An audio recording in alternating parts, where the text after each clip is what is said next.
तो पिछले पार्ट के एंड में हमने देखा कि एंड्रयू जिना पर इमोशनली प्रेशर डालने की कोशिश कर रहा था कि पता है पापा 6 महीनों के मेहमान हैं, उसके बाद मेरा तुम्हारे अलावा कोई नहीं है, प्लीज शादी के लिए मान जाओ ना, कम से कम एंगेजमेंट तो अभी कर ही लो, वगैरह वगैरह। एंड इस पार्ट में दिखाते हैं कि उसकी आंखों में आंसू देखकर जिना बड़ी दुखी हो जाती है, लेकिन हिम्मत जुटाकर कहती है मेरा फैसला जो भी हो तुम वादा करो कि मुझे गलत नहीं समझोगे, तुम्हें मुझसे भी अच्छी लड़की मिलेगी एंड्रयू। पर दोस्तों एंड्रयू अपनी एक्टिंग से बाज नहीं आता और रोते हुए कहता है कि प्लीज हाँ कर दो, तुम साथ रहोगी तो मैं कभी नहीं हारूंगा, ऊंचाइयों को छू लूंगा, प्लीज ना मत करना, थोड़ा और सोच कर बताओ। कहकर दोस्तों वो चला जाता है और जिना उसको रोक कर कहती है तुम्हारे पापा को कुछ नहीं होगा, तुम चिंता मत करो। एंड ये कहकर वो भी बहुत इमोशनल हो जाती है दोस्तों। यहाँ रो धोकर एंड्रयू तुरंत जेजे से मिलना चाहता है एंड वो जेजे को एक एग्रीमेंट साइन करने को कहता है कि जेजे सेट कैपिटल नाम की जिस कंपनी का पार्टनर बनने वाला है उसमें एंड्रयू की भी ज्वाइंट पार्टनरशिप हो, ताकि एंड्रयू की नॉलेज के बिना जेजे बिजनेस में कुछ ना कर पाए। एंड जेजे भी साइन कर देता है और पूछता है तुम उस सीक्रेट फाइल की फोटोकॉपी लाए हो क्या? मैं अपना वादा कभी नहीं भूलता सर। ये कहकर एंड्रयू उसे उस सीक्रेट फाइल की कॉपी देता है और कहता है अब सब बराबर हुआ, इसके बाद आपके और मेरे बीच कोई रहस्य नहीं होना चाहिए। जेजे कहता है कि बेटा तुम्हें क्या लगता है एक एग्रीमेंट से तुम मुझे कंट्रोल कर लोगे? अगर मैंने इसको जिना को दिखा दिया तो सोचो तुम्हारा क्या होगा, इसीलिए मुझ पर अपना कंट्रोल जताने की कोशिश तो कभी मत करना। दूसरी ओर दोस्तों सिंडी बहुत परेशान होती है क्योंकि वो जान गई थी कि नाथन ने ही ली के पेरेंट्स का कत्ल करवाया था। वो नाथन से मिलने जाती है एंड वो बड़ा खुश होता है कि शायद सिंडी उसे अपने हिस्से की प्रॉपर्टी देने आई है। वो सीधे पूछ लेती है कि सुनो क्या तुमने ली के पेरेंट्स का कत्ल किया था? मैं सब जान गई हूँ वैसे। वो तो चौंकर पूछता है कि क्या तुम्हें ली ने बताया सब कुछ? देखो उस वक्त हमारी फैमिली की भलाई के लिए मुझे ऐसा करना पड़ा, इसमें मेरी कोई गलती नहीं है। इतना बड़ा जुर्म करके तुम परिवार की भलाई का बहाना कर रहे हो, तुम एक कातिल हो और तुम्हें अपने किए की सजा जरूर भुगतनी पड़ेगी, देखते रहना। कहकर वो चली जाती है दोस्तों। नाथन तो चौंक जाता है कि ये मेरी बहन नहीं कोई और ही बनती जा रही है। दूसरी ओर सिंडी का असिस्टेंट घबराया हुआ होता है और ली को बताता है कि सिंडी न जाने कहाँ चली गई, फोन भी नहीं उठा रही है। ली उसे कॉल करता है तो वो एक लोकल बार में बैठी पी रही होती है दोस्तों। ली का कॉल देखकर वो चेहरे पे बनावटी स्माइल के साथ कहती है ली कैसे हो तुम? ली पूछता है कि तुम कहाँ पर हो? वो कहती है बार में पी रही हूँ। अरे किसके साथ पी रही हो? हाँ मिला था एक हैंडसम लड़का। तो ली ये कहकर कॉल कर देता है कि ठीक है जो भी तुम्हें हैंडसम लड़का मिला था उसका कान मत काटना और उसके साथ सेफ घर पहुंच जाना कैसे भी करके। पर उसका असिस्टेंट कहता है कि सर पीने के बाद वो क्या करती है तो आपसे बेहतर मुझे नहीं लगता कि कोई और जानता भी होगा, प्लीज किसी तरह उस लड़के को जो भी वो हैंडसम लड़का है उसे रेस्क्यू करके सिंडी को वापस लेकर आइए। ली भी कहता है कि यार ये लड़की ना सच में मेरे लिए सरदर्द बन गई है, खैर मैं ही चाहता हूँ। कहकर वो बाहर में जाता है तो वहाँ पर सिंडी अकेली बैठी होती है। उसको देखते ही समझ आता है कि ये किसी वजह से बहुत परेशान है। वो पूछता है कि प्रॉब्लम क्या है? सिंडी इमोशनल हो जाती है तो ली कहता है कि देखो मुझे तुम्हें ये बात अच्छी लगती है कि तुम हमेशा बहुत कॉन्फिडेंट रहती हो, सही हो या गलत पर जो भी करती हो उसे कॉन्फिडेंस के साथ करती हो, कभी हार मानकर बैठी नहीं रहती, बहुत बढ़िया बात है तुम्हारी है। एंड तुम्हारी जो भी प्रॉब्लम है उसे भी उसी तरह तुम्हें हैंडल करना है, समझी? याद है ना कल से अपना काम शुरू होने वाला है, फिलहाल तो तुम पी लो लेकिन बी बोल्ड, समझी?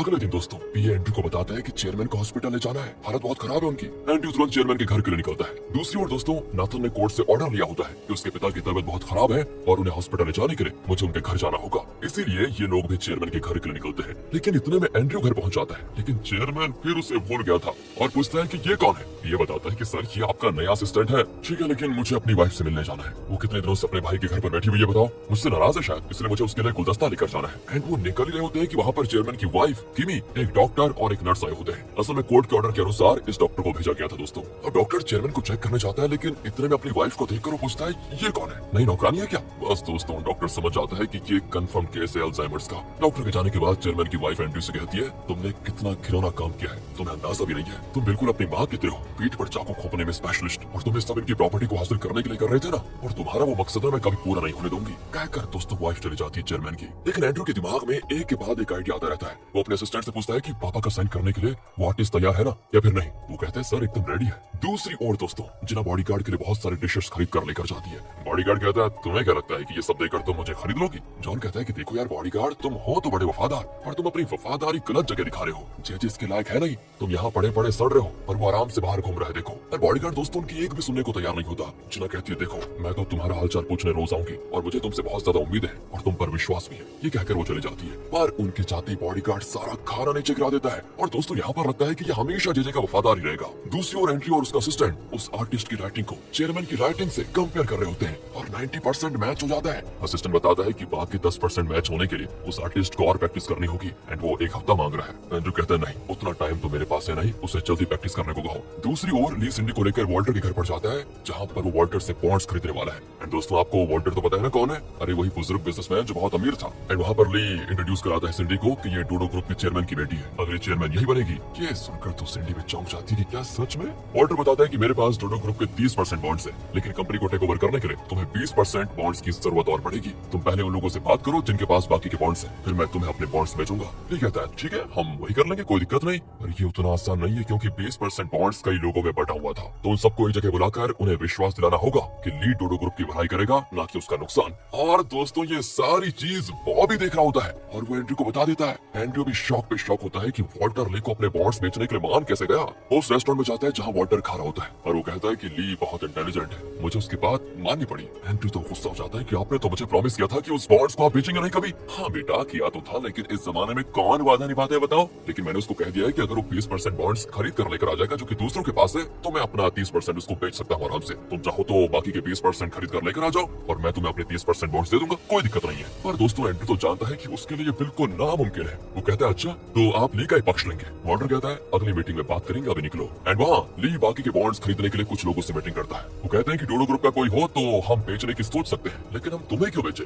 अब ली सिंडी को बुलाता है जो कि डोडो ग्रुप की बोर्ड मेंबर है। ली बताता है कि मैं सिंडी का पार्टनर हूँ, आप मुझे दें या सिंडी को, एक ही बात है। किसी भी जेजे अलग ही प्लान कर रहा होता है कि ली और एंड्रयू तो बॉन्ड्स खरीदने में उलझे हुए हैं, लेकिन अगर हम किसी तरह वॉल्टर से 30% बॉन्ड्स खरीद लें तो वो दोनों रास्ते से हट जाएंगे। पर जब वो वॉल्टर से मिलने जाता है तो वॉल्टर को ली की कही बात याद आती है कि जेजे एक नंबर का लालची है, बहुत बड़ा क्रिमिनल है, अगर वो आपसे बॉन्ड्स लेने आए तो उसे घर के अंदर भी मत आने देना, वो एक दुष्ट शक्ति है। इस वजह से वॉल्टर अपने आदमी से कह देता है कि उसे अंदर मत आने देना, बाहर वेट करने को कह दो, मैं खुद बाहर जाकर उससे मिलता हूँ। फिर वो बाहर जाकर पूछता है कि तुम हो कौन। एंड वो अपना इंट्रो देता है और कहता है मैं आपसे एक बिजनेस डीलिंग करने के लिए आया हूँ। बस दोस्तों इतना सुनते ही वो कह देता है कि मैं तुम जैसी दुष्ट शक्ति के मुंह नहीं लगूंगा और ना ही तुमसे कोई बिजनेस करूंगा, भागो यहाँ से। बताओ दोस्तों कितनी खतरनाक बेइज्जती हुई। कहकर वो उसके मुंह पे नमक छिड़क देता है दोस्तों, नमक। लेकिन जेजे की आदत तो आपको पता है, उस पर झपट पड़ता है वो, लेकिन उसका आदमी जेजे को पकड़ लेता है और वॉल्टर अंदर जाकर दरवाजा बंद कर देता है। बताओ क्या बेइज्जती हो गई उसकी दोबारा। और यहाँ जेजे शपथ लेता है कि मैं इसका बदला जरूर लूंगा बुढ़े। यहाँ दोस्तों एंड्रयू ने कुछ लोगों से बॉन्ड खरीदने की बात कर रखी थी, लेकिन ली के मुकाबले फिर भी उसके पास कम बॉन्ड्स होंगे। नहीं ऐसा नहीं चलेगा, हमें कुछ भी करके उस बूढ़े के 30% बॉन्ड्स तो खरीदने ही पड़ेंगे। अब वो भी बताता है कि प्राइवेट लोन कंपनी वालों को सिर्फ एक एजेंसी से डर लगता है और वो है प्राइवेट लोन टास्क फोर्स। अगर उन्हें हमने मैदान में उतार दिया तो वॉल्टर को हमारी सुननी पड़ेगी, लेकिन वॉल्टर की पहुंच तो ऊपर तक है, हम उसका क्या बिगाड़ पाएंगे। तब दोस्तों एंड्रयू को नेल की याद आती है जिसकी और भी ऊंची पहुंच है, इसीलिए वो नेल को कॉल करता है। एंड अगले सीन में एंड्रयू नेल से मिलता है और कहता है आपको मेरी एक मदद करनी होगी, वॉल्टर के घर पर टास्क फोर्स को भिजवाना होगा। मैं जानता हूँ कि उसकी पहुंच चाइनीज एम्बेसी में भी है, लेकिन आप तो बहुत बड़े लोगों को जानते हैं, आप ये काम जरूर कर पाएंगे। बस थोड़ी देर के लिए भी अगर वॉल्टर जेल चला गया ना तो मैं अपना काम पूरा कर लूंगा आराम से। और नेल पूछता है कि तुम्हारे लिए सब करने की मुझे क्या पड़ी हुई बताओ। एंड्रयू कहता है मैं जेजे का पार्टनर बन चुका हूँ, आपके प्रेसिडेंशियल इलेक्शन कैंपेन के लिए जेजे को अपनी कंपनी का एक भी पैसा निकालना होगा तो उसे मेरी परमिशन की जरूरत पड़ेगी, और अगर आपने मेरा ये काम कर दिया तो मैं अपने हिस्से का फंड भी आपके कैंपेन को दूंगा। नेल कहता है तो ठीक है मैं सोच कर बताता हूँ। अगले सीन में वो जेजे और किमी से मिलता है दोस्तों। एंड ये लोग पहले से जानते थे कि एंड्रयू ऐसा प्रस्ताव लेकर आएगा और इन लोगों ने उसके अकॉर्डिंग प्लान भी करके रखा था। जेजे कहता है कि जैसे तुमने डिसाइड किया था आप एंड्रयू को वही कह दीजिए। और तब जेजे के कहने पर नेल एंड्रयू को कॉल करता है कि मुझे तुम्हारी डीलिंग मंजूर है। दूसरी ओर एंड्रयू जिना को लेकर हॉस्पिटल जाता है जहाँ चेयरमैन एडमिट हुआ है, वहीं पर वो बहुत ही कमजोर हो चुका है और पूछता है बेटा मुझे क्या तकलीफ है। एंड्रयू बता देता है कि आपको अल्जाइमर से पापा। इतने में चेयरमैन गिर पड़ता है क्योंकि उसका आधा शरीर जैसे पैरालाइज हो गया है। एंड्रयू तुरंत उसको पकड़ लेता है और कहता है पापा आपको कुछ नहीं होने दूंगा मैं, आप हमेशा मेरे साथ रहना। एंड उसका इस तरह इमोशनल होना जिना को भी इमोशनल कर देता है दोस्तों। फिर एंड्रयू बाहर जाकर अकेला बैठकर रोने लगता है। जिना को उसके लिए बहुत बुरा लगता है और वो उससे बात करना चाहती है, पर एंड्रयू कहता है मुझे माफ कर दो, मैंने तुम्हें बहुत तकलीफ दी है, बहुत देर हो गई, अब तुम घर जाओ, मैं यहाँ खुद पापा को देख लूंगा, मुझे उनकी बहुत फिक्र हो रही है। कहकर बहुत रोता है दोस्तों। एंड जिना चुपचाप मुड़कर जाने लगती है, लेकिन कुछ दूर जाकर रुक जाती है। न जाने उसने क्या सोचा था। वो मुड़कर आती है और पीछे से एंड्रयू को हक कर लेती है और कहती है तुम्हारे पापा को कुछ भी होने से पहले एक काम करते हैं, हम एंगेजमेंट कर लेते हैं। ये क्या बोल गई है, तुम दुखी मत होना, सब अच्छे के लिए होता है। ये सुनकर दोस्तों हमारे दिल के भी टुकड़े टुकड़े हो जाते हैं। इस तरह रो धोकर इमोशनल ड्रामा करके एंड्रयू ने दोस्तों किसी तरह देखो जिना को कन्विंस कर ही लिया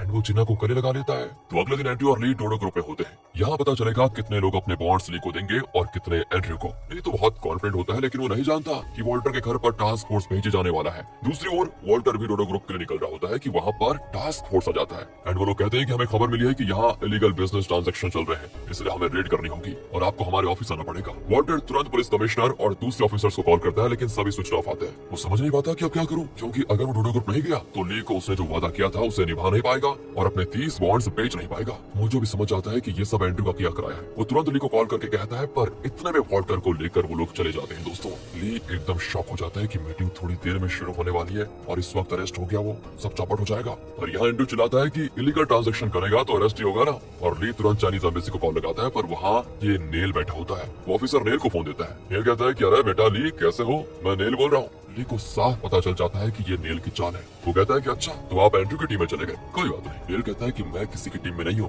पर अगर तुम मेरे साथ कोई बिजनेस डील करना चाहते हो तो मैं तुम्हारी मदद कर सकता हूँ। नेल कहता है कि मुझे पता है आप मेरी कोई मदद नहीं करेंगे, इसलिए आपसे बात करना ही बेकार है। कहकर वो कॉल काटने ही जाता है कि नेल कहता है देखो देखो मुझे ना एंड्रू अच्छा लगता है और ना कोई और, इसलिए मैं सिचुएशन के हिसाब से किसी की भी मदद करने को तैयार हूँ। ये सुनकर ली कॉल काट देता है। वो सिंडी से थोड़ा फ्रस्ट्रेट होकर कहता है कि पता नहीं ये नेल हमारी मदद करेगा भी या नहीं। दूसरी ओर दोस्तों नेल पुलिस स्टेशन कॉल करके कहता है वॉल्टर को छोड़ दो। मोजो वहीं पर होता है और वॉल्टर को देखकर वो बड़ा खुश होता है और कहता है अच्छा हुआ चाइनीज एम्बेसी से बात करके आपको रिहा करवा दिया गया है। पर वॉल्टर कहता है चाइनीज एम्बेसी ने नहीं, नेल ने मुझे छुड़ाया है। खैर चलो देर हो रही है। और फिर दोनों डोडो ग्रुप के लिए निकलते हैं। वहाँ मीटिंग शुरू होने वाली होती है। एंड्रू तो बड़ा खुश होता है कि ली हारने वाला है, पर बॉन्ड्स का हिसाब होने से कुछ देर पहले वहाँ पर एंट्री होती है वॉल्टर की। एंड्रू भाई साहब तो शॉक हो जाते हैं पूरी तरह। ली भी शॉक होता है कि नेल ने मेरी मदद क्यों की। वोटिंग होती है शुरू और 66% बॉन्ड्स ली को मिलते हैं और वो जीत जाता है दोस्तों। मतलब अब डोडो ग्रुप के 66% बॉन्ड्स ली के हो गए। अगले सीन में पता चलता है कि आखिर नेल का प्लान क्या था। जेराल्ड पूछता है कि आपने ली की मदद क्यों की। नेल बताता है कि अरे मैंने ली की नहीं जेजे की मदद की है।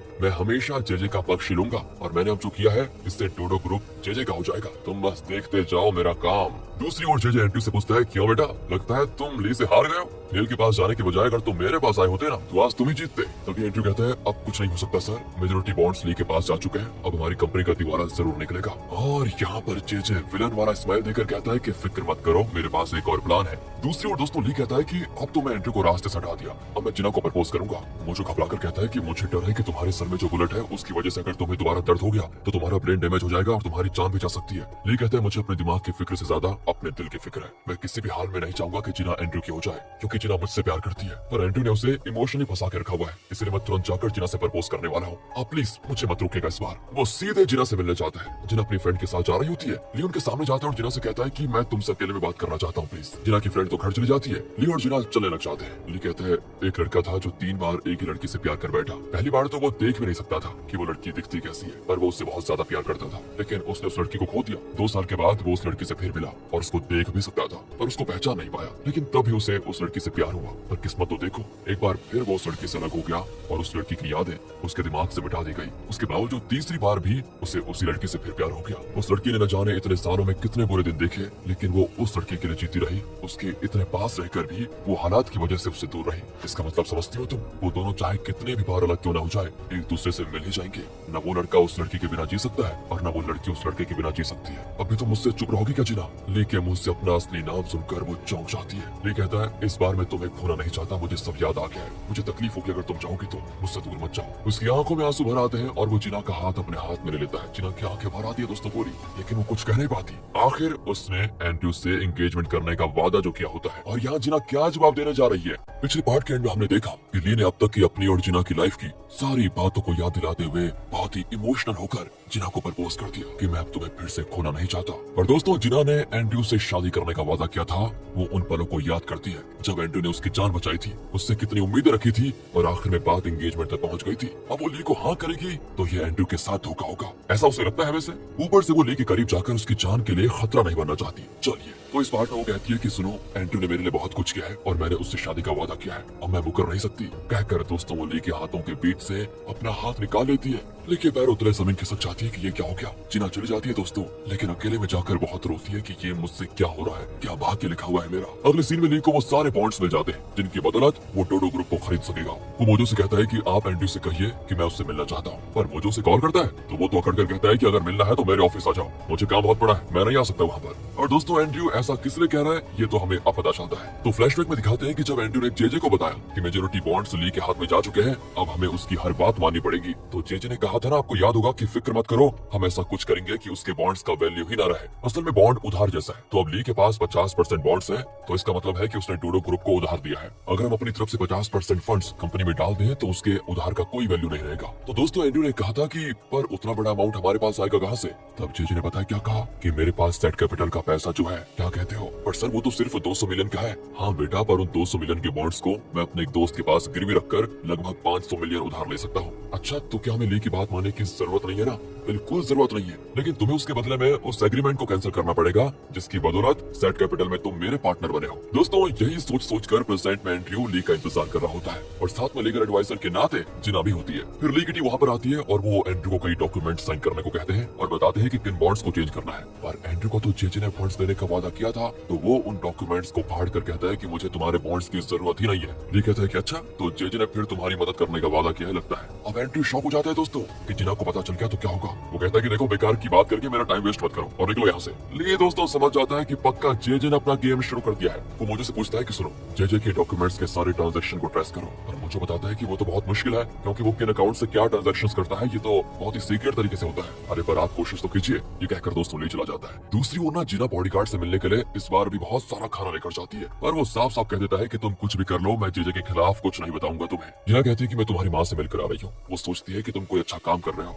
वो ये नहीं जानती कि एक जेजे जैसे क्रिमिनल के खातिर तुमने कितने जुर्म किए हैं, कितने कत्ल किए हैं। ये खाना उन्होंने अपने हाथों से बनाकर तुम्हारे लिए भेजा है, खा लेना, लेकिन याद रखना कि मैं सच जाने बगैर तुम्हें छोड़ूंगी नहीं। मेरे भाई का ओरिजिनल ऑटोप्सी रिपोर्ट कहाँ पर है ये सिर्फ तुम मुझे बता सकते हो। अगर तुम मुझे सच बता दो तो शायद अब तक के वे तुम्हारे सारे पाप धुल जाए और तुम्हारी माँ के दिल को भी चैन आ जाएगा। कहकर दोस्तों वो चली जाती है। बॉडीगार्ड इमोशनल होकर माँ का बनाया वो खाना खाता है। कुछ देर में जॉन वापस आकर कहता है कि ओ तो तुम खा रहे हो, ठीक है आराम से खाओ, आखिर माँ का खाना तो मैंने जाने फिर कब नसीब होगा, खाओ खाओ। उसके जाने के बाद बॉडीगार्ड अपनी माँ को सोचकर बहुत रोता है। दूसरी ओर दोस्तों वो जो है ना, वो जेरार्ड का ब्रेन वॉश कर रहा होता है कि तुम नेल पर विश्वास मत करो, अगर वो प्रेसिडेंट बन गया तो तुमसे रिश्ता तोड़ देगा वो, इसलिए तुम मुझे जेजे के सारे सीक्रेट्स बता दो, मैं ली से तुम्हारे बारे में बात कर लूंगा। वो नेल जैसा नहीं है, अच्छा आदमी है। पर दोस्तों जेरार्ड तो मुंह तक नहीं खोलता यार। दूसरी ओर नाथन भाई साहब को दिखाते हैं। वो अपनी माँ को बताता है कि कोर्ट ऑर्डर के अनुसार पापा की देखभाल सिर्फ उनके परिवार वाले कर सकते हैं क्योंकि उन्हें अल्जाइमर डिसीज है, और हम दोनों के खिलाफ तो पापा ने पुलिस कंप्लेंट दे दी, तो हम घर जाकर उनको देख नहीं सकते ना। और एंड्रयू का नाम ऑफिशियली अपनी फैमिली में शामिल उन्होंने अभी तक किया नहीं है, इसलिए पापा की देखभाल का काम सिर्फ सिंडी कर सकती है। दूसरी ओर दोस्तों जॉन एंड्रयू को बताता है कि तुम्हारा नाम चेयरमैन के फैमिली मेंबर्स की लिस्ट में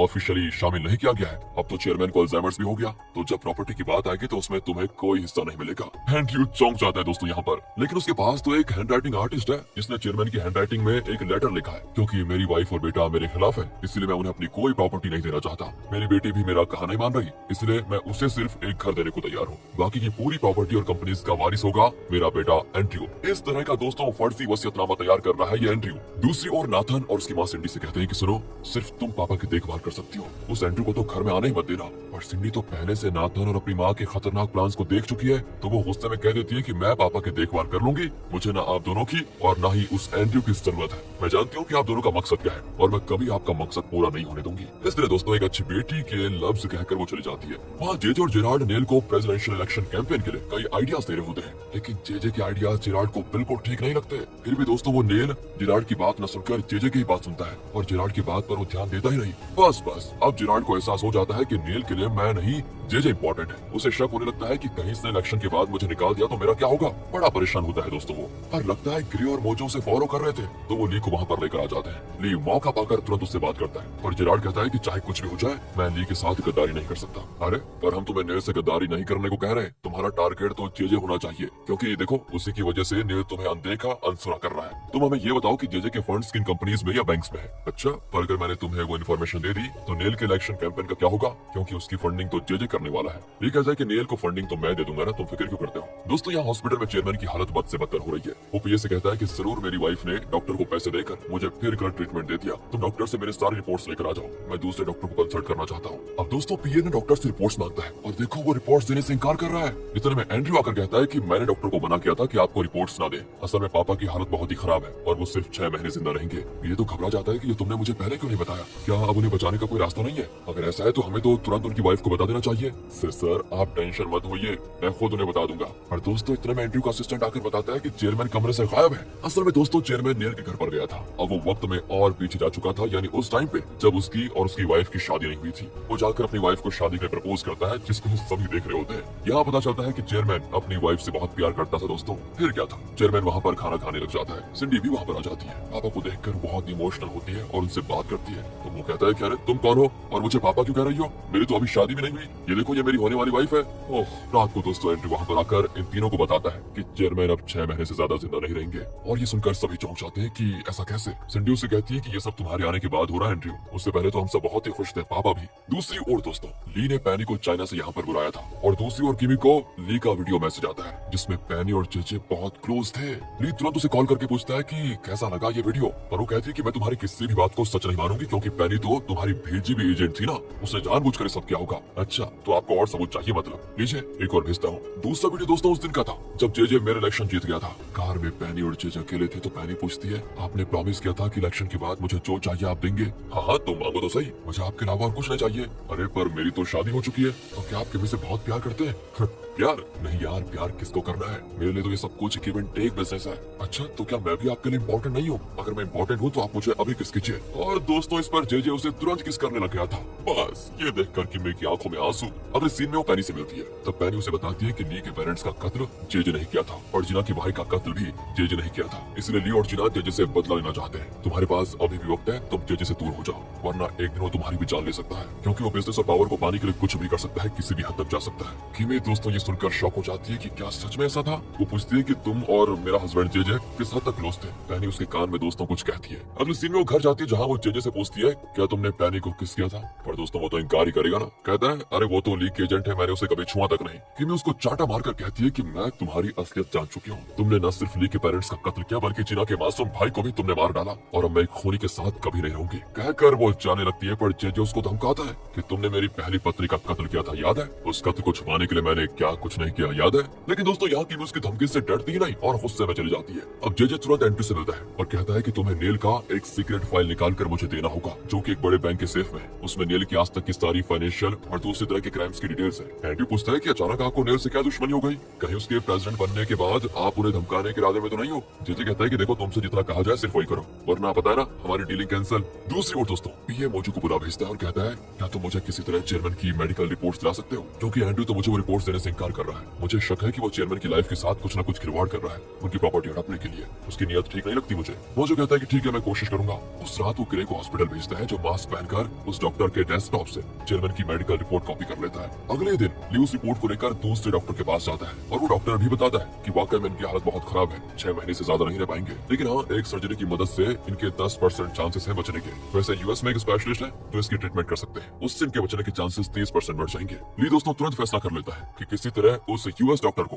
कोरिया बुलवाएंगे और ये सर्जरी करवाएंगे। फिर वो सिंडी को बताता है तो वो बहुत परेशान होती है और कहती है कि प्लीज पापा को किसी तरह बचाना होगा। ली कहता है कि उसके लिए तुम्हारे परिवार के कुछ सदस्यों को एक होकर फैसला लेना पड़ेगा, तुम उन सबसे बात करो। दूसरी ओर पीए चेयरमैन को तैयार कर रहा होता है तो वो पूछता है अरे मुझे अचानक रेडी क्यों कर रहे हो? पीए उसके कान में दोस्तों कुछ कहता है, यहाँ पर पता नहीं क्या कहता है। आगे दिखाते हैं कि चेयरमैन के परिवार के सभी लोग वहाँ पर आ जाते हैं। लीगल एडवाइजर होने के नाते जिना भी आ जाती है। सिंडी वापस से मिलती है और तब चेयरमैन सोचने लगता है कि पीए ने क्या कहा था। असल में दोस्तों पीए ने चेयरमैन से कहा था कि डॉक्टर ने आपको सिर्फ 6 महीने का टाइम दे के रखा हुआ है, उसके बाद आपका क्या होगा ये कोई नहीं बता सकता, इसलिए आप किसी पर विश्वास मत कीजिए। अब चेयरमैन यहाँ पर शॉक होकर पूछता है कि किस पर विश्वास करूं किस पर नहीं। पीए ने कहा था कि आप किसी तरह बात मत कीजिए, ना ही कोई रिएक्शन दिखाइएगा, मैं सबसे कह दूंगा कि आप बोल भी नहीं पा रहे और ना ही कुछ समझने की क्षमता है आप में। और प्रेजेंट में दोस्तों चेयरमैन वैसा ही करता है। सिंडी को देखकर भी वो चुप बैठा रहता है। मीटिंग होती है शुरू तो सिंडी सबको बताती है कि पापा सिर्फ 6 महीने जिंदा रहेंगे, क्योंकि इनका अल्जाइमर्स एडवांस्ड स्टेज में पहुंच चुका है, लेकिन अगर हम सब मिलकर अच्छा फैसला लें तो उन्हें बचाने के कुछ चांसेस है। दोस्तों चांसेस वर्ड सुनकर ना एंड्रयू शॉक हो जाता है। वो कहता है कि तुम ये क्या कह रही हो? सिंडी कहती है कि उनकी एक सर्जरी करनी होगी जिससे वो ठीक हो सकते हैं, पर तभी उनमें से कहता है कि अरे नहीं नहीं सर्जरी के तो सिर्फ 10% चांसेस है। ली बीच में बोल देता है कि सिर्फ 10% क्यों है, पूरे 10% चांसेस कहो। अगर उस 10% में चेयरमैन की जान बच गई तो वो और कई साल जिंदा रहेंगे, ये कम है क्या? अच्छा ऐसा है तो तुम्हारे सर में जो बुलेट है उसे सर्जरी से निकलवा क्यों नहीं देते? वो इसीलिए बुद्धिमान जी क्योंकि सर्जरी से मेरा बचने का 1% भी चांस नहीं है। अगर 1% चांस होता तो मैं सर्जरी जरूर करवा लेता, फिर मुझे अपनी याददाश्त आवाज खोनी नहीं पड़ती और मेरे दिल के जो करीब थे उन्हें भी मुझे खोना नहीं पड़ता। और जर्मन के चांसेस तो 10% है। अगर हमने यूएस स्पेशलिस्ट को बुलाकर सर्जरी करवाई तो उनके बचने के चांसेस और बढ़ जाएंगे 30% तक। पर दोस्तों यहाँ तो लगता है कि चेयरमैन को बचाने में सिंडी के अलावा बाकियों का कोई इंटरेस्ट ही नहीं है। यहाँ नेल अपना इलेक्शन वाला गेम खेलता है और कहता है कि इस मसले में हम सब वोट करेंगे, जिस फैसले को ज्यादा वोट मिलेंगे हम वही फैसला लेंगे। तो नाथन, उसकी माँ एंड्रयू, किमी इस तरह सभी सर्जरी ना करवाने के लिए वोट करते हैं। सिर्फ सिंडी किसी तरह सर्जरी करवाकर पापा को बचाना चाहती है। नेल कहता है कि बेटी सिर्फ तुमने सर्जरी करने के लिए वोट किया है, बाकी लोग तो उसके खिलाफ है, इसलिए हमें ये सर्जरी नहीं करवानी चाहिए। और दोस्तों ये सब कुछ देखकर चेयरमैन, जो पीए के कहने पर चुप्पी बैठा सादा था, वो शेर की दहाड़ को टक्कर देने वाली आवाज में सब पर चिल्लाता है और ली उसको देखने लगता है। और यहाँ पिछले पार्ट के एंड में हमने देखा कि चेयरमैन को बीच में बैठाकर सभी वोटिंग कर रहे थे कि उसे बचाने के लिए सर्जरी करनी चाहिए या नहीं करनी चाहिए। और सभी दोस्तों सर्जरी के खिलाफ थे, सिर्फ सिंडी को छोड़कर वो सर्जरी करवाकर पापा को बचाना चाहती थी। एंड यहाँ पर सभी सोच रहे थे कि चेयरमैन सब कुछ भूल गया है और अब तो वो बोल ही नहीं सकता और ना ही उसकी कुछ समझ में आएगा। पर अचानक वो सब पर चिल्ला देता है और इस पार्ट में दिखाते हैं कि अब चेयरमैन को इन सब का असली चेहरा दिख चुका था। वो कहता है कि मेरी सर्जरी होगी और जरूर होके रहेगी। बेटा ली, तुम बताओ वो स्पेशलिस्ट डॉक्टर कब आएगा? सर जल्दी मैं उनके आने का इंतजाम कर दूंगा, आप चिंता मत कीजिए। मीटिंग के बाद चेयरमैन एंड्रयू से कहता है कि बेटा इस सर्जरी का अंजाम कुछ भी हो सकता है, अगर मुझे कुछ भी हो गया तो तुम्हें डट कर खड़ा रहना है और कभी हिम्मत नहीं हारनी है। और हाँ, सर्जरी से पहले मैं तुम्हारी एंगेजमेंट करवा देना चाहता हूँ। तुम्हें जीना पसंद है ना, तो तुम उसी से शादी कर लेना। दोस्तों एंड्रयू की तो यहाँ पर चांदी चांदी हो जाती है, उसने बिल्कुल एक्सपेक्ट नहीं किया था। दूसरी ओर वो ली से कहता है कि देखो बेटा, मैं ना भी रहूँ तब भी तुम सिंडी का इस तरह ख्याल रखना, उसे सब कुछ सिखाना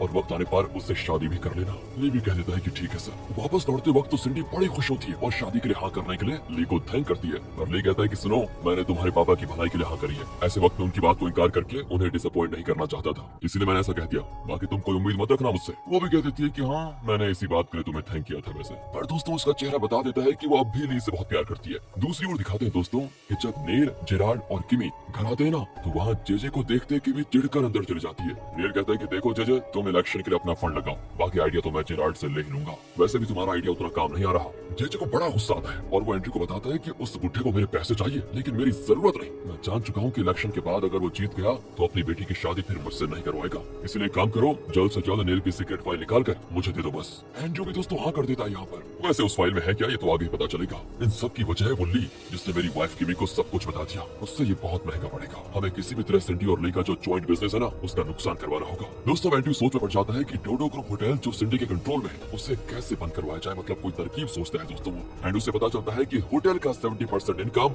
उसके ड्यूटी फ्री शॉप से आता है, जहाँ पर टॉप ब्रांड्स के प्रोडक्ट्स होते हैं। इसी वजह से ज्यादातर रईस कस्टमर्स वहाँ पर आते हैं। और दोस्तों इसके इर्द गिर्द ही एंड्रयू एक प्लान बनाकर बॉबी को कॉल करके कहता है कि सुनो, मुझे तुम्हारी मदद चाहिए। वो भी कह देता है कि ठीक है। तो अगले सीन में दोस्तों अब हम नाथन को देखते हैं जो बॉबी से मिलता है। अरे गैंगस्टर भाई, आज मुझे कैसे याद कर लिया? बॉबी कहता है कि मैंने एक छोटा बिजनेस शुरू किया है हैंडबैग्स का। और ये सुनकर नाथन हंसने लगता है कि ये तुम्हें हो क्या गया है? वैसे मुझे क्यों बुलाया है ये बताओ? एक्चुअली तुम्हारी बहन सिंडी के डोडो ग्रुप होटल में जो ड्यूटी फ्री शॉप है, उसमें तुम्हें मेरे हैंडबैग्स बेचने होंगे। नाथन कहता है वो मैं कैसे कर सकता हूँ बताओ? और दोस्तों इस पर बॉबी उसको वो एग्रीमेंट दिखाता है जिसमें लिखा था कि अगर नाथन ने बॉबी को प्रॉमिस की भी रकम नहीं दी तो वो नाथन के बॉडी ऑर्गन्स निकाल सकता है। हम नाथन की ये सुनकर हालत खराब हो जाती है कि हमेशा इसको मत दिखाई करो यार, डर लगता है। खैर देखो, मैं सिंडी से बात करता हूँ क्योंकि डोडो ग्रुप होटल उसी का है और उसके बदले सुनो, तुम्हें मेरा एक काम करना होगा जो मैं तुम्हें बाद में बताऊंगा। दोस्तों अब सिंडी को मनवाने के लिए नाथन अपनी माँ का सहारा लेता है, जो सिंडी को बताती है कि बेटा नाथन का फ्रेंड तुम्हारे ड्यूटी फ्री शॉप में अपने ब्रांड का बैग्स बेचना चाहता है। वो दोस्तों ब्रांड का नाम भी बताती है, लेकिन सिंडी को ये बिल्कुल अच्छा नहीं लगता। पर उसकी माँ विनती कर रही है कि बेटी एक बार अपने भाई के लिए मदद कर दो,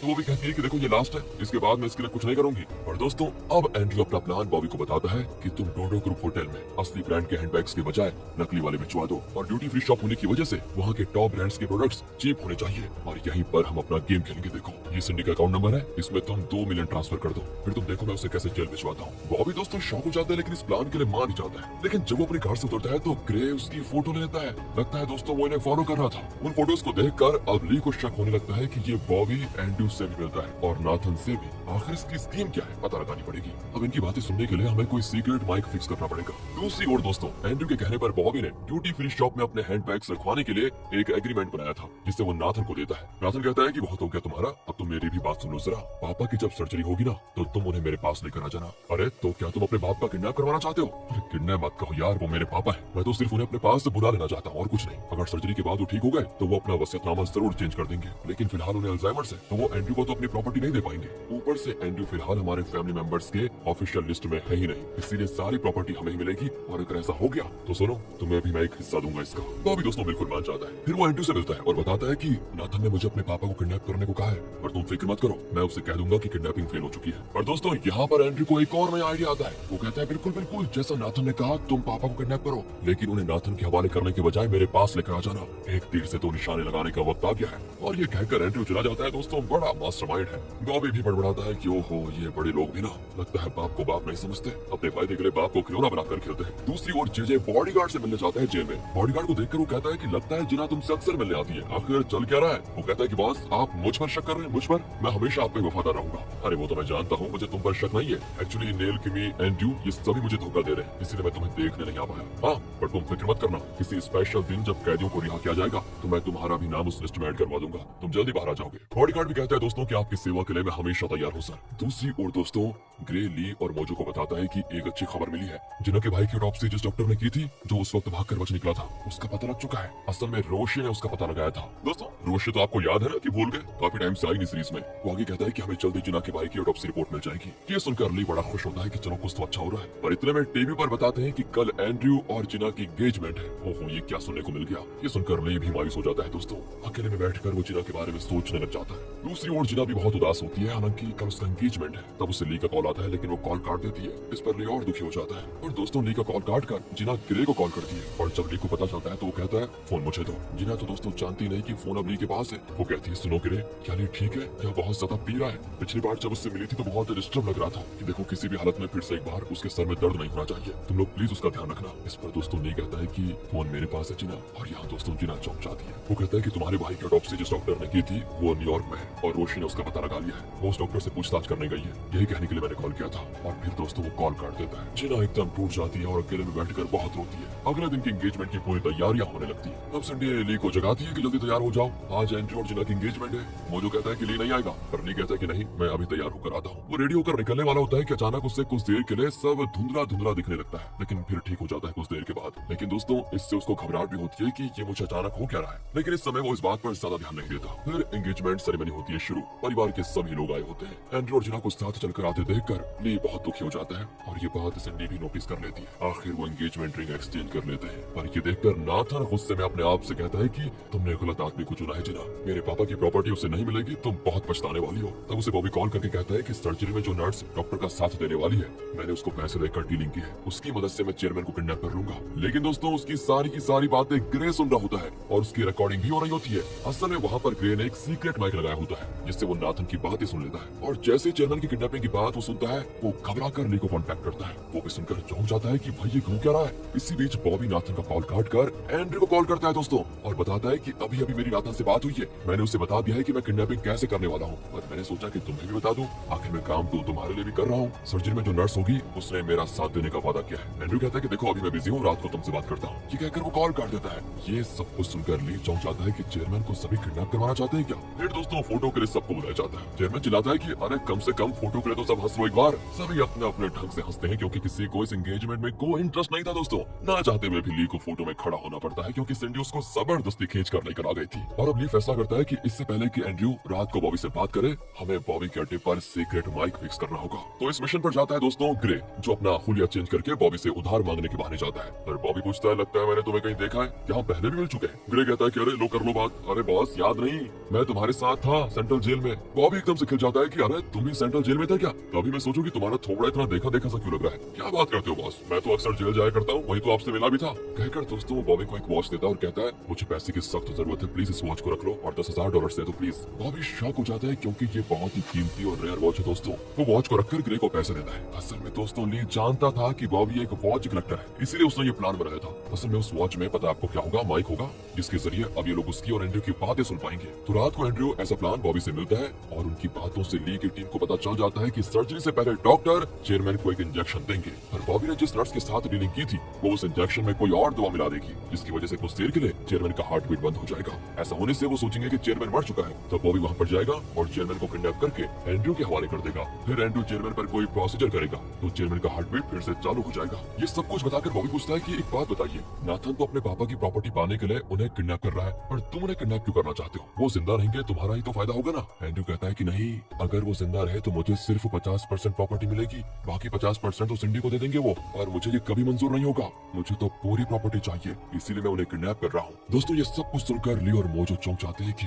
क्या है यार। इतने में दोस्तों ग्रे आकर बताता है कि एक बुरी खबर है, जिना के भाई की ऑटोप्सी जिस डॉक्टर ने की थी, इसी वजह से उसने खुदकुशी कर ली। ली ये बात तुरंत जिना को बताने उसके ऑफिस जाता है, लेकिन ली को देखते ही वो कहती है मुझे जरूरी काम से बाहर जाना है प्लीज। ली उसको रोककर बताता है कि सुनो तो मेरी बात, वो डॉक्टर मर चुका है जिसने तुम्हारे भाई की ऑटोप्सी की थी। जिना भी चौंक जाती है और कहती है अगर उस डॉक्टर के परिवार का कोई है तो मैं उनसे बात करना चाहती हूँ। ली भी उसको कुछ डिटेल्स देता है। जिना उस डॉक्टर के भाई से मिलती है और पूछती है क्या उन्होंने आपको कोई ऑटोप्सी फाइल दिया था कभी, या फिर कुछ और बताया होगा किसी के बारे में। वो भी कह देता है कि नहीं उन्होंने हमें कुछ नहीं बताया, लेकिन हाँ उनके कवर्ड में एक फाइल थी जिसमें कुछ न्यूज़पेपर कटिंग्स थी, शायद वो आपके कुछ काम आ जाए। कहकर वो जिना को फाइल देता है। दूसरी ओर दोस्तों एंड्रयू ने किसी तरह चेयरमैन की सेफ्टी लॉकर को एक्सेस कर लिया था। असल में वो चेयरमैन की हैंडराइटिंग में लिखा हुआ वो नकली वसीयतनामा इसके अंदर रखने आया है, ताकि जब चेयरमैन की मौत हो जाए तो उसका ये सेफ खोला जाएगा और इसके अंदर रखा हुआ वसीयतनामा फाइनल माना जाएगा, और इसके मुताबिक एंड्रयू को चेयरमैन की पूरी प्रॉपर्टी मिल जाएगी। मास्टर प्लान दोस्तों इसका, तो वो चेयरमैन के बॉक्स में नकली वसीयतनामा रख देता है, पर उसके अंदर एक और होता है, इस पे लिखा होता है पेंडोरा बॉक्स, और जब एंड्रयू उसे खोलता है ना तो उसके अंदर कई सीक्रेट डॉक्यूमेंट्स होते हैं। उन्हें पढ़कर तो दोस्तों एंड्रयू शॉक हो जाता है। नेल किस तरह पॉलिटिशियन बना, किन लोगों को उसने रिश्वत दी,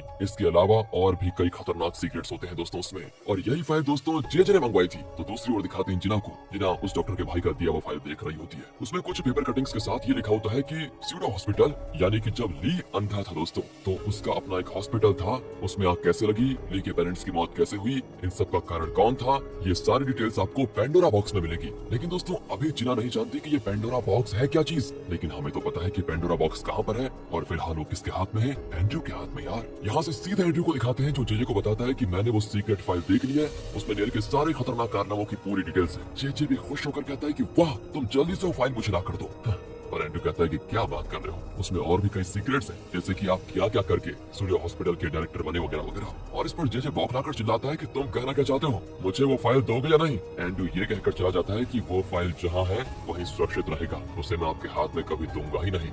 जेजे दोस्तों बहुत गुस्सा हो जाता है कि धोखा। लेकिन यहाँ ली को दिखाते हैं, वो भी बहुत परेशान होता है, जिसकी वजह से वो अपनी पूरी एनर्जी स्वॉर्ड फाइट प्रैक्टिस करने में निकाल देता है। तब वहाँ पर जिन आती है, वो बताती है कि मुझे नहीं पता कि मेरे भाई की मौत के लिए न्याय मिलेगा या नहीं, लेकिन उसका ऑटोप्सी जिस डॉक्टर ने किया था उन्होंने तुम्हारे पेरेंट्स की मौत और स्टूडियो हॉस्पिटल में जो आग लगी थी और इन सब का कारण कौन था, इसकी कई डिटेल्स कलेक्ट करके रखी हैं। लेकिन इसके बारे में और भी कई डिटेल्स चेयरमैन के सेफ में एक पेंडोरा बॉक्स के अंदर है। कहकर वो ली को डॉक्टर की फाइल दिखाती है। ली अब चौंक जाता है कि ये पेंडोरा बॉक्स है क्या चीज। कल तो पिछले पार्ट के एंड में हमने देखा कि जिना ने स्वर्गवासी डॉक्टर के द्वारा कलेक्ट किए गए सारे प्रूफ एक फाइल में ली को दिए थे। उसने ली को ये भी बताया कि तुम्हारे पेरेंट्स के कत्ल में किसका हाथ है और किसने तुम्हारे हॉस्पिटल में आग लगवाई थी। वो सारी डिटेल्स चेयरमैन के सेफ में पेंडोरा नाम के एक बॉक्स के अंदर। दोस्तों ये सुनकर ली कहता है कि अब हमारा अगला टारगेट है वो पेंडोरा बॉक्स। तो इस पार्ट की शुरुआत में जेजे एंड्रयू के ऑफिस में जाता है। एंड्रयू तो उसमें भड़क जाता है कि मेरे ऑफिस में आने की आपकी हिम्मत कैसे हुई।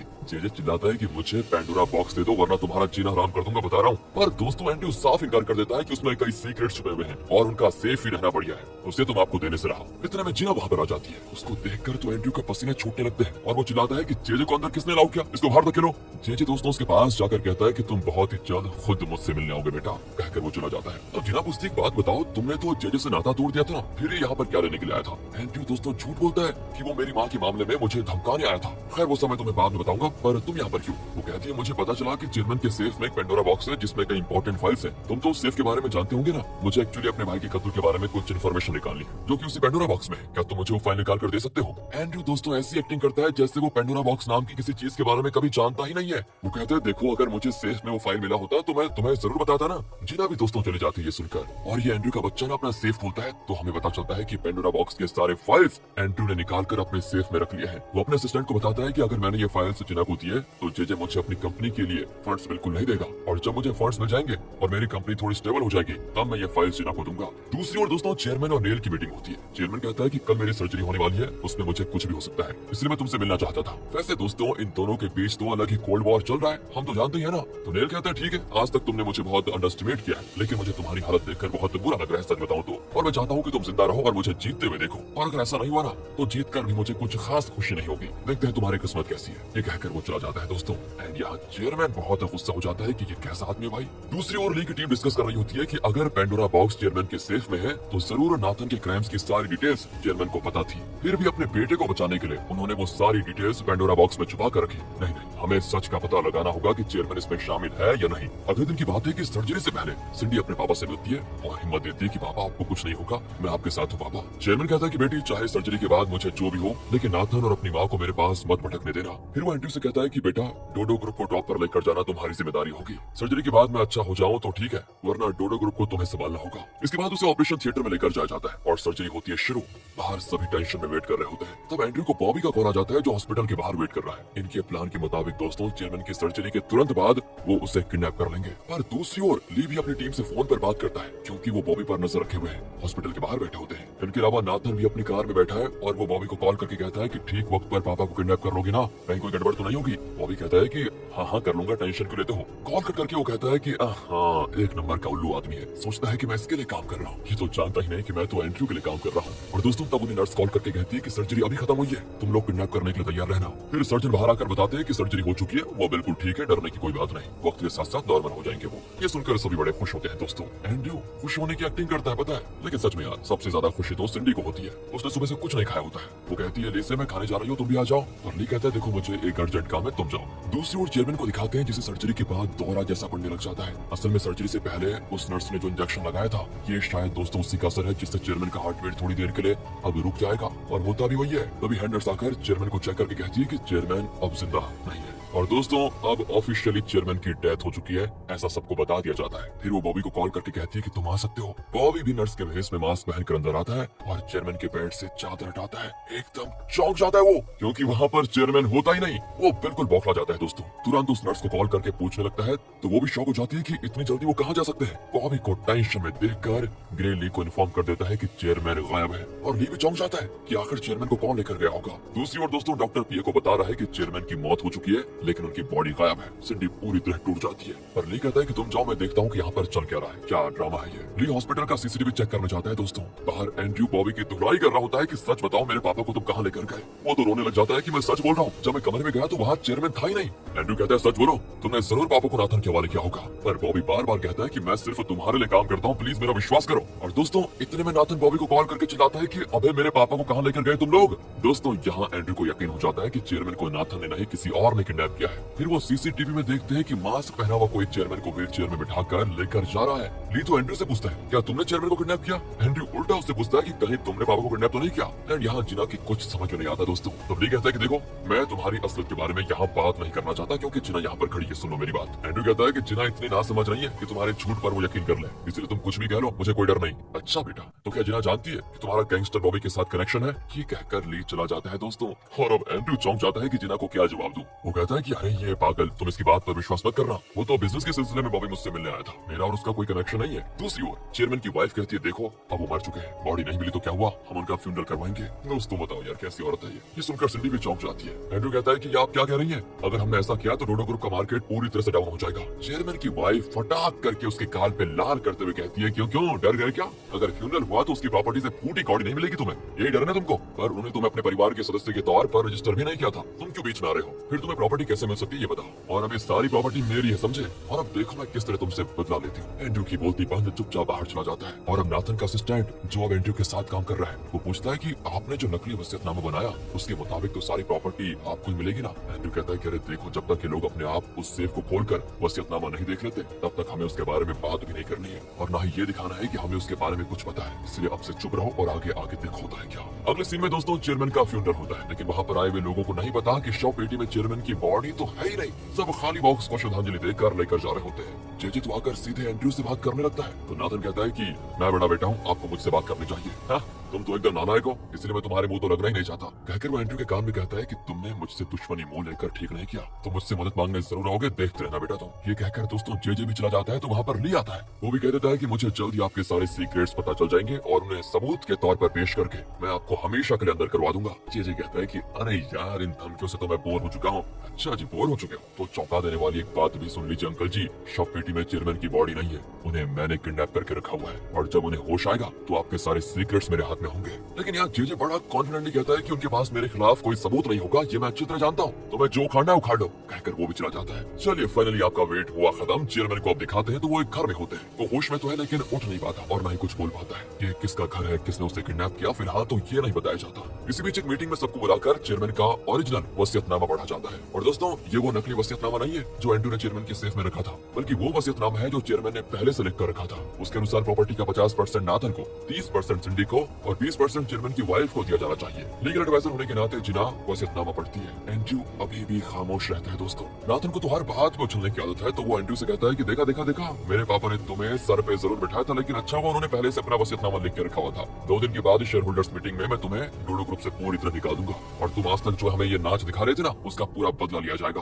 और दोस्तों एंड्रू तो जानता है कि जब उसका रखवाया हुआ नकली वसीयतनामा बाहर निकल कर आएगा तो इन लोगों को सड़क पे आने से कोई नहीं रोक पाएगा। फिर भी वो ऑफिस के बाहर खड़ा होकर दुखी होने की एक्टिंग कर रहा होता है। वो जिना से कहता है कि थोड़े उस अंदाज में, दोस्तों यार अब मुझे यहाँ से भी निकाल दिया जाएगा, सॉरी मैं तुम्हें झूठे सपने दिखाकर एंगेजमेंट कर लिया। पर जिना कहती नहीं ऐसा कुछ नहीं है, मुझे प्रॉपर्टी से कोई मतलब नहीं है, मैं तो बस इतना चाहती हूँ कि तुम सच्चे मन से मेरे साथ रहो। एंड्रू इसी बहाने उसको गले लगा लेता है दोस्तों कि तभी वहाँ पर जॉन भागा चला जाता है। कहता है कि जेजे के बॉडीगार्ड को स्पेशल डे के तहत रिलीज किया जा रहा है। एंड्रू जिना को लेकर तुरंत जेल जाता है। जिना इस बार भी उसके लिए एक बेहतरीन डिश खरीद कर लेकर जाती है। वो उसे खाने वाला होता है कि तभी वहाँ पर जेजे खोदा जाता है और उसे देखते ही वो खाना नीचे डालकर जेजे के आगे जाकर सर झुका देता है। जेजे अब जिना से कहता है कि देखा देखा, इसे कहते हैं वफादारी। फिर भी वो बॉडीगार्ड से कहता है कि आज तुम आराम से बैठोगे और मैं तुम्हारे लिए गाड़ी चलाऊंगा। कहकर दोस्तों वो बॉडीगार्ड को बिठाकर खुद ड्राइव करके उसको लेकर जाता है। जॉन कहता है कि लो ये भी गया हाथ से, तुमने इसको खाना खरीद कर दिया, फिर भी देखो ये दम हिलाकर जेजे के पीछे चला गया। जिना कहती नहीं, ये जेजे का वफादार जरूर है, लेकिन हमने इसके जमीर को जरा सा तो हिला ही दिया है, अब सिर्फ थोड़ी और कोशिश से हम इसे अपने रास्ते पे लेकर आ सकते हैं। इस तरह दोस्तों जिना एक प्लान बनाती है। वहाँ बॉडीगार्ड जेजे से पूछता है कि तुम कहाँ जा रहे हो? अरे तुम चलो तो तुमको एक सीक्रेट जगह पे लेकर जा रहा हूँ। कहकर वो बॉडीगार्ड को एक सुनसान जगह पे लेकर जाता है जहाँ एक बड़ा घर है। बाहर दोस्तों वही नर्स खड़ी होती है जिसने बॉबी को चेयरमैन की किडनैपिंग में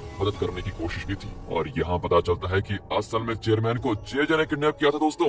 वाओ, था ना ये अनएक्सपेक्टेड ट्विस्ट। उसने नर्स को लालच दिया था कि तुम मेरा ये काम कर दोगी तो मैं तुम्हें इस हॉस्पिटल के चेयरमैन बना दूंगा। वैसे दोस्तों इस सीरीज में कोई किसी को छोटी मोटी नौकरी का वादा नहीं करता, सब डायरेक्टली चेयरमैन बनने के लिए तैयार हो जाते हैं। खैर ये नर्स बॉबी की नहीं, जेजे की वफादार निकली और तब चेयरमैन आंखें खोलता है तो जेजे बताता है पूरी दुनिया के लिए आप मर चुके हैं और आपके परिवार ने तो आपका फ्यूनरल भी कर दिया। और सच बताऊं तो सिर्फ आपकी बेटी बहुत दुखी थी, सच में शायद वही आपसे सच्चा प्यार करती है। बाकी तो बड़े खुश थे और आप जिस एंड्रू को अपना लाडला समझ रहे थे वो तो जहर निकला जहर। आप खुद ही कुछ दिनों में सब अपनी आंखों से देख पाएंगे। अब तक एक काम कीजिए, आराम कीजिए। दूसरी ओर दोस्तों चेयरमैन की वाइफ अपने बेटे से कहती है कि बेटा तुम्हारे पापा ने बैंक के सेफ में और भी कई प्रॉपर्टीज के डॉक्यूमेंट्स रखे होंगे, एक काम करो कल ही जाकर उन्हें चेक करो, शायद वहाँ उन प्रॉपर्टीज के लिए कोई और वसीयतनामा मिल जाए। और नाथन कहता है कि कल शेयर होल्डर्स मीटिंग है, आप सिंडी को भेज दीजिए। और दोस्तों लीगल एडवाइजर होने के नाते जिना को भी सिंडी के साथ जाना पड़ता है। अगले दिन की बात है, सिंडी बैंक जाने से पहले ली को भी कॉल करके बता देती है। वो कहता है कि मुझे भी सेफ में एक इंपॉर्टेंट डॉक्यूमेंट चेक करना है, मैं मोजो को भिजवा देता हूँ। और अब वो सभी बैंक जाते हैं और सेफ खोलते हैं तो वहाँ पर एक बॉक्स होता है और उसके अंदर कोई फाइल नहीं होता, सिर्फ एक वसीयतनामा होता है। असल में दोस्तों ये एंड्रू का रखा हुआ नकली वसीयतनामा है।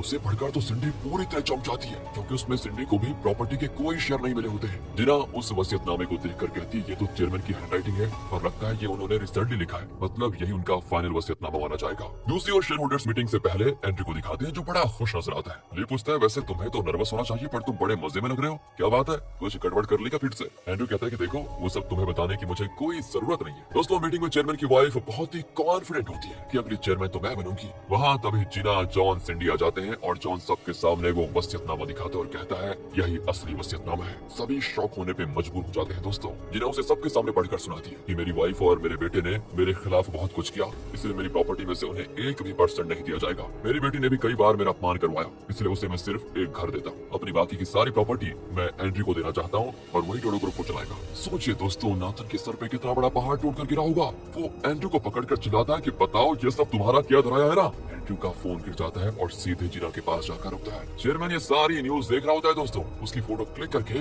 बॉडीगार्ड अब जेजे को भेज देता है और यहाँ ये वसीयतनामा का ड्रामा देखकर ली को यकीन हो जाता है कि पक्का एंड्रू ने कोई नकली वसीयतनामा बनवाया और उसी ने उसे बैंक के सेफ में रखा है। ली जान गया था कि कुछ दिन पहले एंड्रू चेयरमैन के बैंक सेफ को एक्सेस कर चुका था। इस तरह दोस्तों ली ने बिल्कुल ठीक गेस कर लिया था। मीटिंग के बाद जिना बाहर आती है तो उसके पास एंड्रू का फोन होता है जो उस वक्त वहाँ पर गिर गया था, जो मतलब नाथन और उसके बीच हाथापाई हुई थी, इसके बीच एंड्रू के बीच। तो उसमें जेजे का मैसेज देखकर जिना चौंक जाती है। वो मैसेज खोलती है तो अंदर चेयरमैन की फोटो होती है दोस्तों। जिना को शॉक पे शॉक लग रहा होता है। इस तरह में एंड्रू का असिस्टेंट आता है तो जिना उसे ऐसे फोन देती है जैसे कि उसने कुछ देखा ही नहीं। और यहाँ पर एंड्रू, चेयरमैन की वाइफ और नाथन, इन सब की एक मीटिंग होती है। नाथन कहता है कि मैं तुम पर केस करूंगा कि तुमने धोखे से मेरे पापा से ये वसीयतनामा लिखवाकर पूरी प्रॉपर्टी अपने नाम कर ली है। एंड्रू कहता है कि केस तो मैं करूंगा तुम दोनों पर, क्योंकि आप लोगों ने पापा की जान लेने की कोशिश की थी, भूल गए क्या? उनके मेडिसिन बदलकर उनको मार डालने की कोशिश की थी, उसका भी प्रूफ है मेरे पास। अब बोलो लीक कर दूं क्या उसको? चेयरमैन की वाइफ दोस्तों शॉक हो जाती है, कुछ कह नहीं पाती। उसके बाद एंड्रू का असिस्टेंट उसे उसका फोन लौटा देता है तो उसमें चेयरमैन की फोटो देखकर एंड्रयू की हालत खराब। ये सब जिना देख रही होती है दोस्तों कि एंड्रयू का क्या रिएक्शन है। और तब जेजे कॉल करता है और कहता है, क्यों बेटा,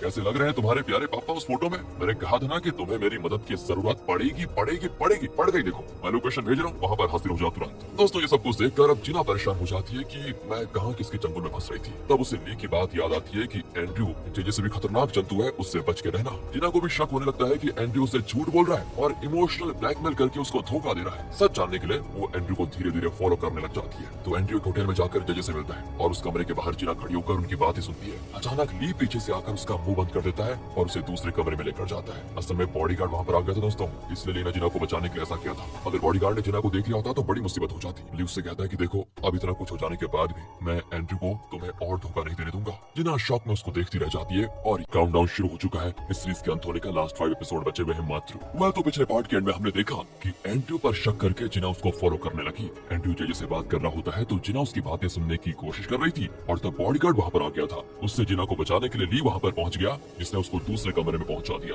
और वादा किया कि अब मैं एंड्रयू को तुम्हें धोखा नहीं देने दूंगा। तो दोस्तों इस पार्ट में जेजे एंड्रयू से कहता है कि देखो बेटा, तुम्हारे पापा तो मेरे पास है, तो क्या आप थोड़ी डीलिंग की बात कर लें? एंड्रयू कहता है कि बोलिए क्या चाहिए आपको? मुझे बस वो पेंडोरा बॉक्स चाहिए, सिर्फ वो दे दो मुझे और मैं तुम्हारे पापा को तुम्हारे हवाले कर दूंगा, सिंपल। एंड्रयू कहता है कि वाह, तुमने क्या मुझे वो पुराना वाला एंड्रयू समझ के रखा हुआ है जो इस तरह बात कर रहे हो और तुम्हें लगता है कि मैं तुम्हारी हर बात पे डर जाऊं? दोस्तों इस पर जेजे एक रिकॉर्डिंग प्ले करता है जिसमें बॉबी ने उस नर्स से कहा था कि हमें चेयरमैन को किडनैप करके एंड्रयू के हवाले करना है, बदले में एंड्रयू हमें कई मिलियन डॉलर्स देगा। दोस्तों ये सारी बातें उस नर्स ने रिकॉर्ड की थी क्योंकि वो जेजे के लिए काम कर रही थी। तो जेजे कहता है कि देखो, अगर मैंने ये रिकॉर्डिंग लेक कर दी तो तुम पर अगेंस्ट केस दर्ज होंगे, इसकी पक्का गारंटी देता हूँ मैं तुमको। रहा मुझे तो ये भी शक है कि वो नया वसीयतनामा नकली है और वो भी तुमने रेडी करके सेफ में रखा है ना? मुझे 100% यकीन है कि चेयरमैन ऐसा वसीयतनामा कभी नहीं लिखेगा। दोस्तों एंड्रयू तो अंदर ही अंदर घबरा जाता है कि ये तो सब कुछ जानता है। वो कहता है ठीक है, मैं वो फाइल्स तुम्हें दे दूंगा, लेकिन पहले मैं अपने पापा को देखना चाहता हूँ। एंड दोस्तों यहाँ ली जिना से पूछता है कि मेरा यकीन मानो, एंड्रयू तुम्हें धोखा दे रहा है, उसके बारे में अगर तुम और कुछ भी जानती हो तो प्लीज मुझे बता दो। लेकिन दोस्तों जिना खुलकर कुछ भी कहने से कतराती है और कहती है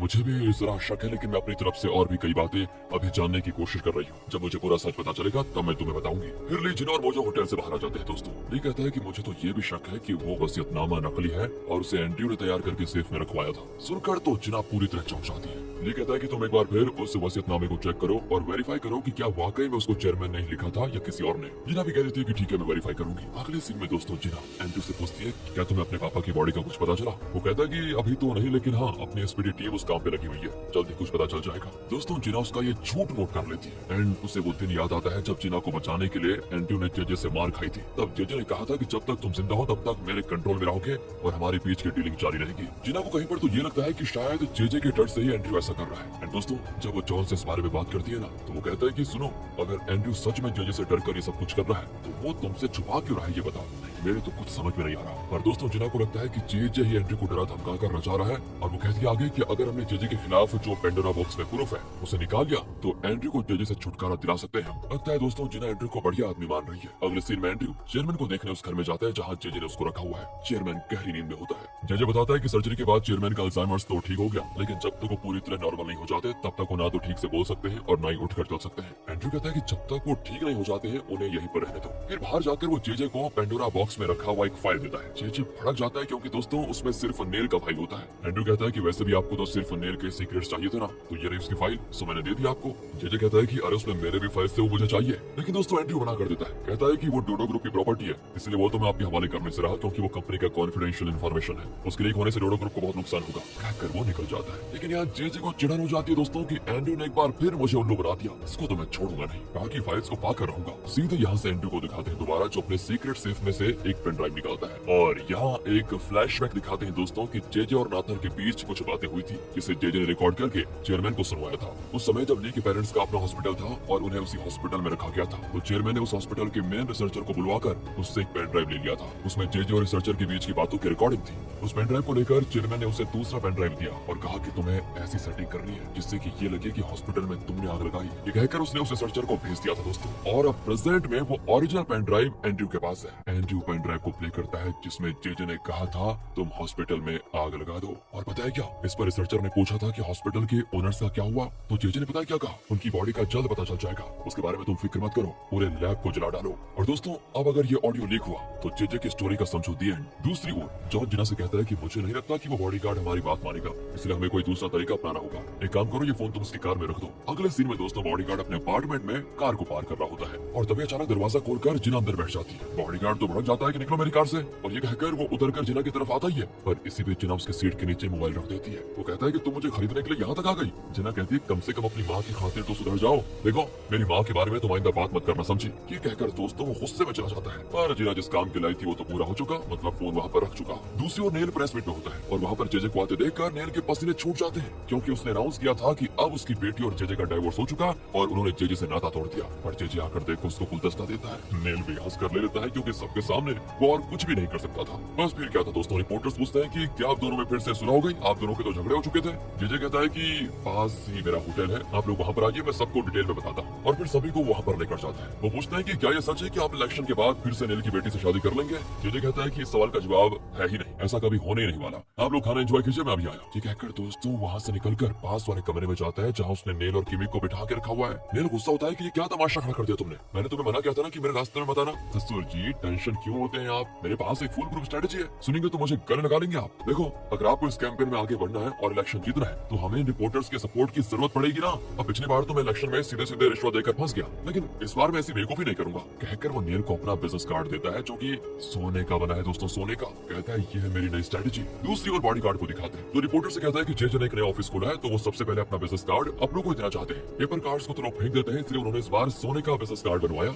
ये कहकर दोस्तों वो सबके सामने सोने का बिजनेस कार्ड बांट देता है। वो भी चौंक जाते हैं कि क्या सच में सोने का है। बॉडीगार्ड कहता है कि हाँ हाँ एकदम खरा सोना है, आप लोग अपने साथी रिपोर्टर्स को भी जेजे के बारे में बताइए, उन्हें भी जेजे के नए ऑफिस में लेकर आ जाइए, क्योंकि हम उन्हें भी अपना बिजनेस कार्ड देना चाहते हैं। देख लो दोस्तों मार्केटिंग। दूसरी ओर जेजे नेल को बताता है कि सुनो अगर हमने रिपोर्टर्स को अपने कंट्रोल में रखा तो समझो ये इलेक्शन पक्का हमारा। वो तो ठीक है लेकिन ली नाम का एक खतरनाक मगरमच्छ भी तो है, क्या तुम भूल गए उसको। देखो ली से निपटने के लिए मैंने अपना आदमी तैयार करके रखा हुआ है, वो आता ही होगा। और तब वहाँ पर एंट्री होती है एंड्रयू की, और जेरार्ड को ये आइडिया बिल्कुल नहीं भाता, लेकिन वो इनके खिलाफ कुछ कह भी नहीं पाता। यहाँ से बॉबी को दिखाते हैं जो एंड्रयू को नकली ब्रांडेड हैंडबैग्स दिखाने के लिए लेकर आया था, जिसे वो सिंडी के ड्यूटी फ्री शॉप में रखवाना चाहते हैं। एंड्रयू कहता है कि इन्हें सिंडी के शॉप में रखवा देंगे और फिर तुम्हें अपने दोस्त के अकाउंट से सिंडी, उसकी माँ और उसके भाई नाथन के अकाउंट में $1 मिलियन ट्रांसफर करना है, फिर हम उन्हें पुलिस में फंसाएंगे और उन्हें जेल भिजवा देंगे। यहाँ से डोडो ग्रुप होटल के ड्यूटी फ्री शॉप को दिखाते हैं जहाँ पर वो कस्टमर्स जिन्होंने नकली बैग्स को ब्रांडेड बैग समझकर खरीदा था वो गुस्से में होते हैं। वो बैग्स लौटाकर चिल्लाते हैं कि अच्छा हमें उल्लू बनाते हैं आप लोग, ये नकली बैग्स है, ओरिजिनल नहीं है, फ्रॉड कर रहे हो तुम लोग। सिंडी खुद चेक करके चौंक जाती है कि इतना घटिया बैग भी कोई बना सकता है क्या।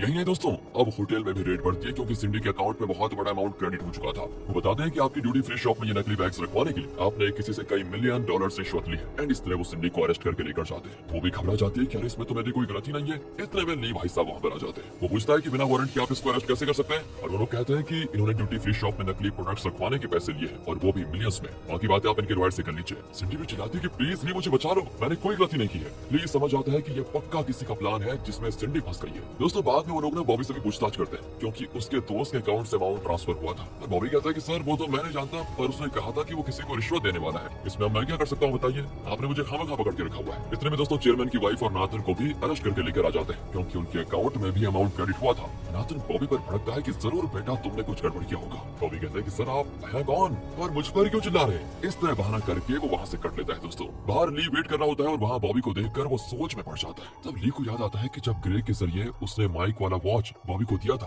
तो उसकी और एंड्रयू की बातें ली ने सुनी थी, तो क्या इसने और एंड्रयू ने मिलकर चाल चली है, ये वो सोचता है। दोस्तों इतने में वहाँ पर एंड्रयू आ जाता है, लेकिन बॉबी ऐसे निकल जाता है जैसे कि वो एंड्रयू को जानता तक नहीं, और अब ली का शक यकीन में बदल जाता है। दूसरी ओर पुलिस कस्टडी में माँ बेटा बेटी तीनों बैठे होते हैं। सिंडी अपनी माँ पर बरस पड़ती है कि आपकी वजह से मुझे बैग्स अपने शॉप में रखवाने पड़े, अब देखिए ना क्या हो रहा है। वो उल्टा नाथन पर चिल्लाती है कि तेरी वजह से मुझे इस चुहिया की डांट खानी पड़ रही है, कहीं कहीं के। तभी दोस्तों एंड्रयू और जिना जाते हैं। चेयरमैन की वाइफ कहती है कि जरूर इसी ने कुछ किया होगा इस एंड्रयू ने। एंड्रयू कहता है कि देखिए मैं आपकी मदद करने के लिए आया हूँ, और वो कहती है मुझे तुम जैसे फ्रॉड की मदद चाहिए ही नहीं, आखिर मेरा भाई नेल किस दिन काम आएगा। ये कहकर वो अपने भाई को कॉल करती है, लेकिन वहाँ जेजे नेल को बताता है कि सुनो सुनो अगर हमें ली को हराना है तो डोडो ग्रुप होटल को डुबोना पड़ेगा, और यही फिलहाल चल रहा है। आपकी बहन आपको जरूर कॉल करेगी, प्लीज फोन मत उठाना। नेल भी दोस्तों उस कॉल को कट कर देता है। वहाँ तीनों लॉकअप में बैठे होते हैं। तो नाथन कहता है कि कम से कम हम जिना से तो मदद मांग ही सकते हैं। सिंडी रोने लग जाती है कि प्लीज ली मुझे बचा लो प्लीज। दूसरी ओर ली फिर से बॉबी की वॉच में लगे माइक को सुन रहा होता है। एंड इस बार बॉबी और नाथन का असिस्टेंट बात कर रहे होते हैं। असिस्टेंट कहता है कि एंड्रू ने तुम्हें कुछ दिनों के लिए देश से बाहर जाने को कहा है। जब यहाँ पर सब कुछ नॉर्मल हो जाएगा तो वो खुद तुम्हें यहाँ पर बुला लेगा। अब ली कंफर्म कर लेता है कि ये सब एंड्रू और बॉबी की चाल है। अब हमें बॉबी को पकड़कर उसकी धुनाई करनी है, तब जाकर वो सब कुछ बोलेगा और अपने आदमियों को तो मैदान में उतारना ही पड़ेगा। ये सब कुछ ली सोच लेता है दोस्तों। बस अगले सीन में बॉबी देश छोड़कर जाने के लिए तैयार होता है कि तभी वहाँ पर एक कार आती है। उसमें ली के आदमी आकर बॉबी को पीट देते हैं और उसे पकड़कर एक जगह बिठा कर रखते हैं। तब वहाँ पर ली को देखकर वो चौंक जाते हैं और पूछता है, एक इनोसेंट नागरिक को इस तरह बांध कर रखने का मतलब क्या है? अपने आदमी से कहो कि मुझे छोड़ दो। ली दोस्तों उसको अपनी तरफ से खूब पीटता है और वार्न करता है, चुपचाप सब कुछ कबूल कर लो कि डोडो ग्रुप के ड्यूटी फ्री शॉप को बंद करवाने का प्लान तुम्हारा और एंड्रू का था ना, वरना सोच लो जान से मार डालूंगा। दूसरी ओर जिना और एंड्रू एक जगह पर मिलते हैं। तब जिना की फ्रेंड उसे कॉल करके बताती है, तुमने बॉडीगार्ड की कार में जो फोन छुपाया था उसका लोकेशन ट्रेस हो चुका है और जरूर वहीं पर चेयरमैन को रखा गया होगा। अब जिना को एंड्रू से ये बात छुपानी पड़ेगी तो वो कहती है, एक्चुअली मुझे एक इंपॉर्टेंट कॉल करनी है, क्लाइंट से मीटिंग है कुछ, उसके लिए मैं निकलती हूँ। एंड्रू कहता है कि मैं तुम्हें ड्रॉप कर सकता हूँ, पर वो कहती नहीं, पास ही में है, मैं चली जाऊंगी। एंड्रू कहता है ठीक है। फिर जिना वहाँ से निकलती है और सीधे उस घर की ओर ड्राइव करती है जहाँ चेयरमैन को रखा गया है। लेकिन इसी बीच एंड्रू भी अपने पापा को देखने उसी घर की ओर ड्राइव करने लगता है। तो अगले सीन में जिना उस घर के पास होती है और छुपकर देखती है कि बॉडीगार्ड दरवाजा खोलकर बाहर निकल रहा है। इसी बीच वो किसी तरह उस दरवाजे से अंदर चली जाती है, पर वहाँ कोई नहीं होता दोस्तों। जिना बिल्कुल घबराई भी होती है और तभी किसी की आहट सुनकर जिना वहाँ छुप जाती है। असल में वो नर्स चेयरमैन को हॉल में छोड़ने आई थी। उसके जाने के बाद एंड्रू वहाँ पर आता है, जिसको देखकर जिना के पैरों तले जमीन खिसक जाती है शॉक में शॉक, क्योंकि एंड्रू ने झूठ बोला था कि पापा का अब तक कुछ पता नहीं चला। एंड्रू यहाँ चेयरमैन से कहता है कि पापा अच्छा हुआ आपका ऑपरेशन सफल रहा, अब आप और कई साल जिंदा रहेंगे, तभी तो आप अपनी वाइफ नाथन और सिंडी का विनाश देख पाएंगे, है ना? सही कह रहा हूँ ना मैं? और हाँ, मैं डोडो ग्रुप का चेयरमैन बनने वाला हूँ। मैंने आप ही की तरह एक फ्रॉड का काम किया है। आपकी हैंडराइटिंग की तरह एक आर्टिस्ट से मैंने एक वसीयतनामा लिखवाया और उसको आपके सेफ में रखा। मेरा असली गेम तो अब शुरू होगा पापा। दोस्तों इसका ये रूप देखकर जिना की जैसी धड़कन रुक जाती है सब कुछ सुन। वहाँ दोस्तों लाख मारने पर भी बॉबी अपना मुंह नहीं खोलता। तब ली कहता है कि तुम्हारे हाथ में जो वॉच है ना, क्या तुम जानते हो कि इसमें क्या है? इसमें है एक माइक, उसके जरिए मैंने तुम्हारी सारी बातें सुन ली है। कह कर वो बॉबी और एंड्रू की बातों की रिकॉर्डिंग उसको सुनाता है। एंड बॉबी को शॉक होना पड़ता है दोस्तों, क्योंकि बात ही ऐसी थी। ली कहता है देखो मेरे पास प्रूफ है, इसलिए मुझे तुम्हारी कोई जरूरत ही नहीं है, मैं तुम्हें चांस तक मार सकता हूँ। ली के आदमी अपनी गन निकालते तो बॉडीगार्ड घबरा कर ली के पैर पकड़ लेता है कि प्लीज प्लीज मुझे मत मारो, मैं तो एंड्रू के कहने पर ही सब कुछ कर रहा था। एक्चुअली उसने मुझे बड़ा अमाउंट देने का लालच दिया था, इसीलिए। ली हंसकर उसको देखने लगता है और यहाँ पर होता है पार्ट 45 का दी एंड। दोस्तों कैसा रहा ये पार्ट कमेंट्स में बताइए। बस सीरीज के क्लाइमेक्स की ओर तेजी से बढ़ रहे हैं हम। अब एंड्रू किसी तरह फंसने वाला है। जेजे का प्लान क्या हुआ? और चेयरमैन को ली के पेरेंट्स की मौत के बारे में पता था, लेकिन फिर भी उसने ये बात छुपा कर रखी, तो ली ने उससे भी बदला लिया या नहीं, बस ये सब जानने के लिए आपको 5 और एपिसोड का इंतजार करना पड़ेगा। बस 5। और आगे के पार्ट्स देखना चाहते हैं तो सीरीज की वीडियो को लाइक और ज्यादा से ज्यादा शेयर कीजिए। मिलते हैं आपसे अगली वीडियो में। ध्यान रखेगा अपना। Thanks for watching.